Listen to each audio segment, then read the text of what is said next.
Hello everyone. आज मैं polycystic ovarian disease के बारे में डिस्कस करने जा रही हूँ। और चूँकि ये बीमारी दूसरी बीमारियों के साथ एसोसिएटेड होती है, इसीलिए इसे पॉलीसिस्टिक ओवेरियन सिंड्रोम भी कहते हैं। सिंड्रोम का मतलब होता है ग्रुप ऑफ डिजीज़ेस। और इस डिज़ीज़ के बारे में सबसे पहले स्टीन लेवेंथल ने बताया था, इसलिए इसको स्टीन लेवेंथल सिंड्रोम भी कहा जाता है। और इसको पॉलीसिस्टिक ओवेरियन डिजीज़ इसलिए कहते हैं कि अल्ट्रासाउंड में ओवरीज में छोटे छोटे सिस्ट दिखते हैं। और लेकिन ये कोई ज़रूरी नहीं हो कि सब पेशेंट में ओवरीज में सिस्ट दिखे ही। और अब इसके कॉज की बात करें तो इसका एग्जैक्ट कॉज तो पता नहीं है, लेकिन hereditary, environmental factor, hormonal imbalance जिसमें बॉडी में एंड्रोजन यानी मेल हार्मोन्स का ज़्यादा बनना, lack of exercise, lifestyle का सही न होना, फास्ट फूड का ज़्यादा इस्तेमाल करना, इंसुलिन रेजिस्टेंस का होना हो सकता है।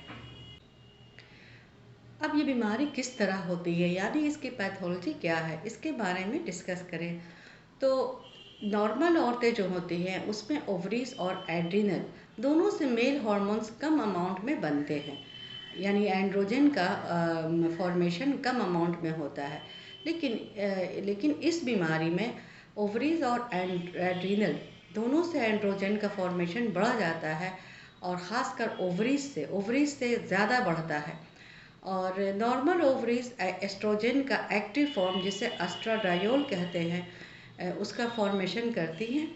लेकिन इस बीमारी में एस्ट्रोजन का नॉर्मल फॉर्मेशन बहुत कम हो जाता है, और ओवरीज का सही ढंग से काम नहीं करने की वजह से ओव्यूलेशन नहीं होता है, जो कि इनफर्टिलिटी को भी कॉज करता है। और इंसुलिन रेजिस्टेंस की वजह से इंसुलिन का लेवल बहुत हाई हो जाता है, लेकिन ग्लूकोज का इस्तेमाल बॉडी में नहीं हो पाता है, ये फैट में कन्वर्ट हो जाता है, जिससे ओबेसिटी होती है। फैट का फॉर्मेशन बहुत बढ़ जाता है और मोटापा हो जाता है। अब फैट में एस्ट्रोजन का दूसरा फॉर्म जिसे एस्ट्रोन कहते हैं उसका फॉर्मेशन बहुत ज़्यादा अमाउंट में होने लगता है। वो है तो एस्ट्रोजन, लेकिन वो नॉर्मल एस्ट्रोजन की तरह काम नहीं करेगा, लेकिन जो नुकसान है एस्ट्रोजन का वो उससे ज़रूर होगा।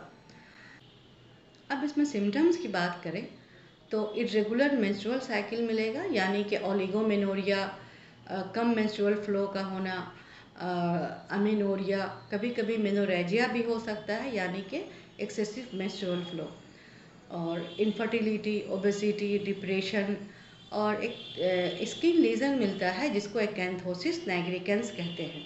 ये थिक एंड पिगमेंटेड लीजन है जो कि एक्जिला में, नेप ऑफ द नेक पे, बिलो द ब्रेस्ट, थाई वगैरह में मिल सकता है।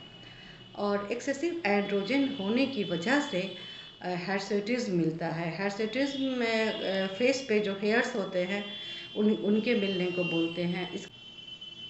इसके अलावा एक्ने का होना भी है। अब पीसीओडी का कॉम्प्लिकेशन क्या है, इसके होने से रिस्क क्या है, तो मोटापा ज़्यादा होने से, ट्राइग्लिसराइड लेवल हाई होने से, हाइपरटेंशन होने से, डायबिटिस मेलाइटस होने से, कोरोनरी आर्टरी डिजीज़ का रिस्क बढ़ जाता है, और इसके साथ सेरेब्रोवास्कुलर डिजीज़ का भी रिस्क काफ़ी बढ़ जाता है।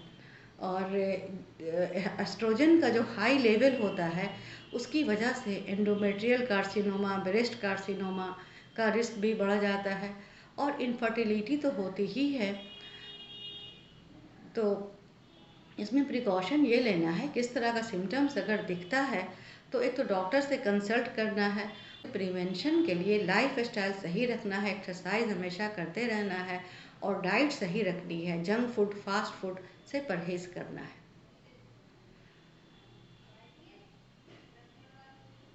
Thank you, take care.